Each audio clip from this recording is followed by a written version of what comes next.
Hi everyone. Today we are going to discuss on this simple topic Hershey and Chase experiment. So let me give a simple introduction about this. Why this experiment? This experiment, which was done in the year of 1952 by these two scientists, Alfred Hershey and Martha Chase. It is mainly proving that, right?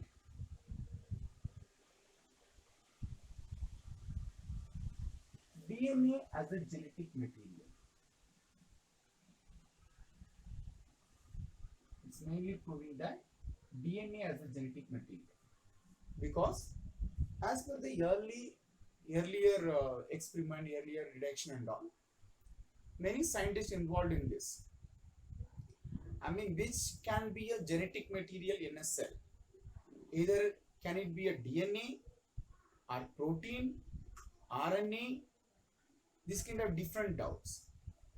So this Hershey and Chase experiment exactly confirming that DNA is the ultimate genetic material in living organisms. So that is what they are confirming that by their experiment. For this experiment, they have chosen two organisms. One is bacteriophage, another one is bacteria. We have an idea, bacteriophage. Here mainly they have taken T2 bacteriophage. It's a, of course we know that this is a virus, right? Bacteriophage is a virus. T2 bacteriophage virus they have taken. From the bacteria side, we have taken E. coli. Here, I want to remind one concept what we have studied in 11th standard. This concept is actually from the 12th standard syllabus from the NEET level. In that 11th standard, there is a concept regarding parasexuality of bacteria. Generally, we know bacteria will not have, they do not have any sexual reproduction style.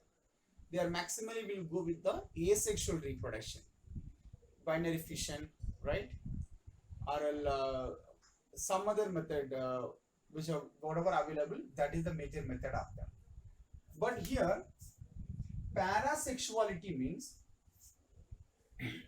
it is not exactly they followed a sexual method, but some method very resemble with their sexual method. Examples: transformation,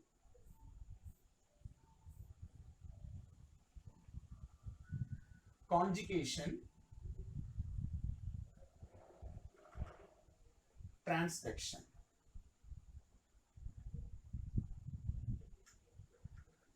Just like this. Right now, this experiment between this bacteriophage and bacteria mainly related to this transfection process. In regarding transfection, there are two processes between bacteriophage and bacteria. One is called lytic process, lytic cycle. Another one is called lysogenic cycle. All right. What we are going to see over here, that is mainly regarding lytic cycle. So let us see exactly how they proved DNA as a genetic material through this experiment.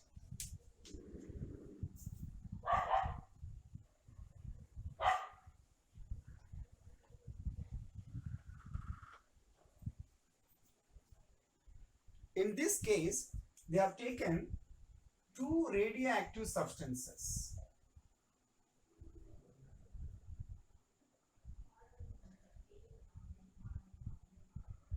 Right? Those two radioactive substances such as sulfur 35 and phosphorus 32.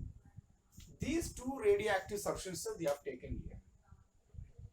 What they did, generally, as I introduced, bacteriophage, it is having the habit of infecting bacteria.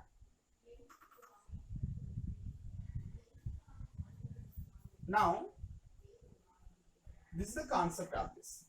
Now, what they did, this bacteriophage, this virus, they allowed to, Hershey and Chase allowed this virus to grow on the particular medium. So one medium, example, let me draw like this.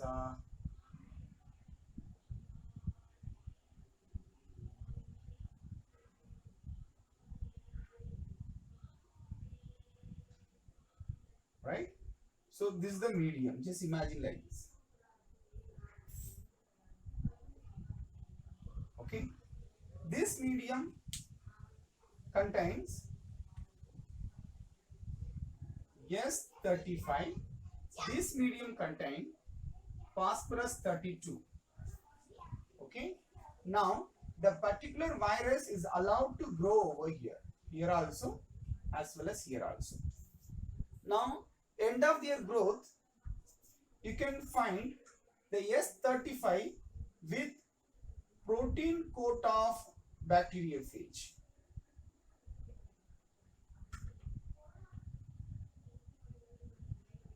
Meantime, P32, it will be available with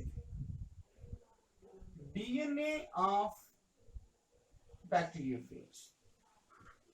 Now question is, why P32 available with DNA or why S35 available with the protein code?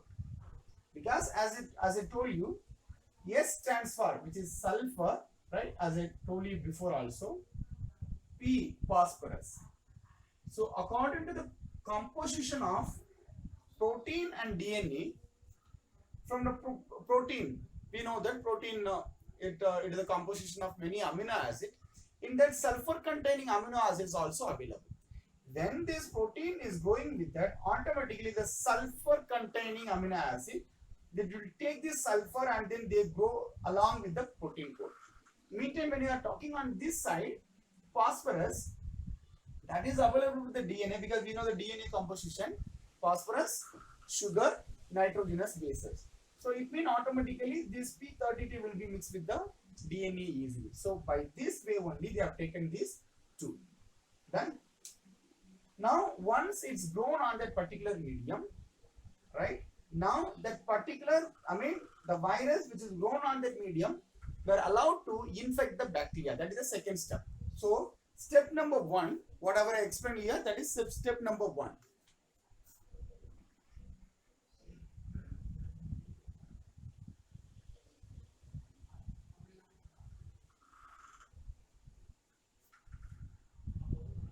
Okay, so step number 1 is the growth of that particular virus.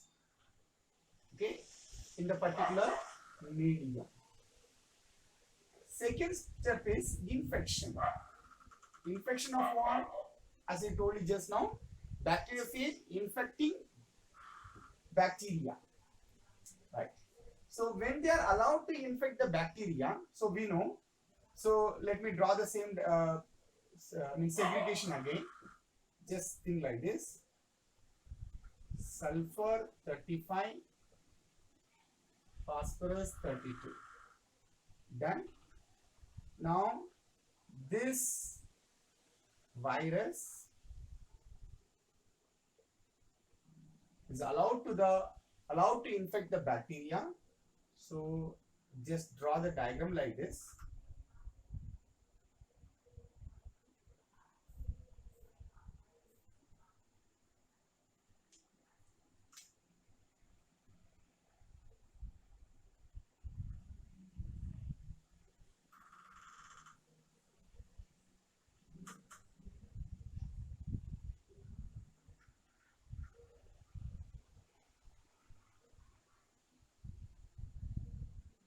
Okay, so virus genetic material over there, bacterial genetic material over here.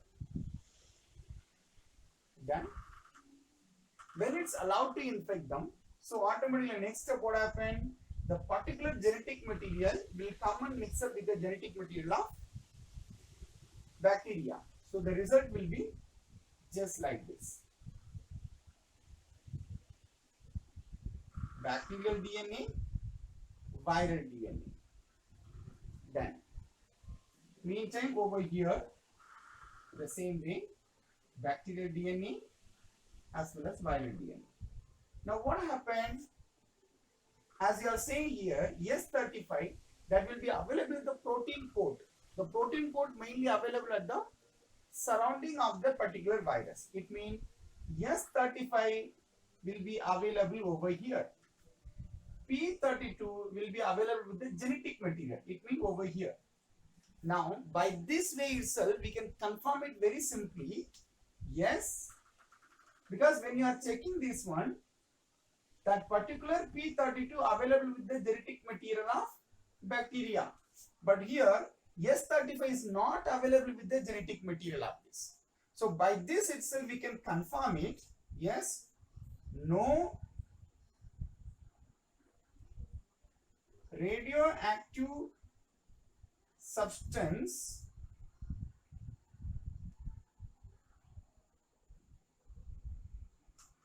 in bacteria. I mean next level of bacteria. But here there is a radioactive substance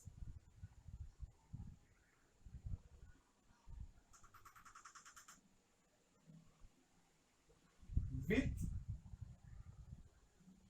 bacteria. This is one type. But how to confirm that? Theoretically, we can say that because we know, yes, P32 available with the DNA, that is what it is coming with that. But S35 available with the protein, so it won't come with that. Theoretically, we can say directly. But to confirm it, there must be the third step. Correct, everybody? The third step is, so that is what Hershey says, continue the third step, that is called centrifugation. So let me say the third one.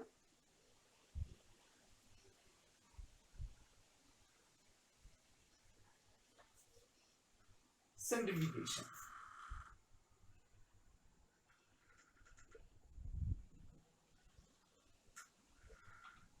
Okay guys, in the third step, whatever I just now explained, that should be continued here. What should be, for example, the particular bacterium, right? In the previous step, we have got a bacterium. I mean, after infection, genetic material, of course, viral DNA also along with that, right? And also that particular virus may be attached at that, but that way that protein code will be removed of this. When this composition allowed for a centrifugation, generally we have to keep in mind protein is lighter than DNA. According to their weight, protein is lighter than DNA. When you are allowing this one for a centrifugation, right? So we know generally centrifugation, I hope you have an idea. When it going for a rotation, automatically the heavy substances will be sedimented down. That will be deposited over there. So if I set this word protein is lighter than DNA, automatically, right guys, whatever sedimented over here, there must be heavy. Whatever supernatant at the top, there must be lighter. It means, right? So here when you are looking like this, this is the area must be for protein, right? Protein. This is the area for DNA, because as I told you before, DNA is slightly heavier than protein. By following this concept, after centrifugation, the sedimentation will be just like this. When you are checking that particular sedimentation, right, here as I told you before, this was sulfur 35, this side phosphorus 32.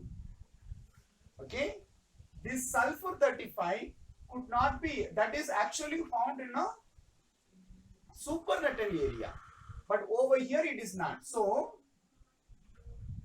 radioactive substance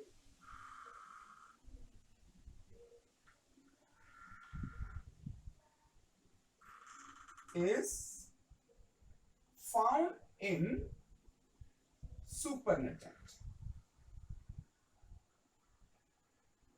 but here no radioactive substance in supernatant.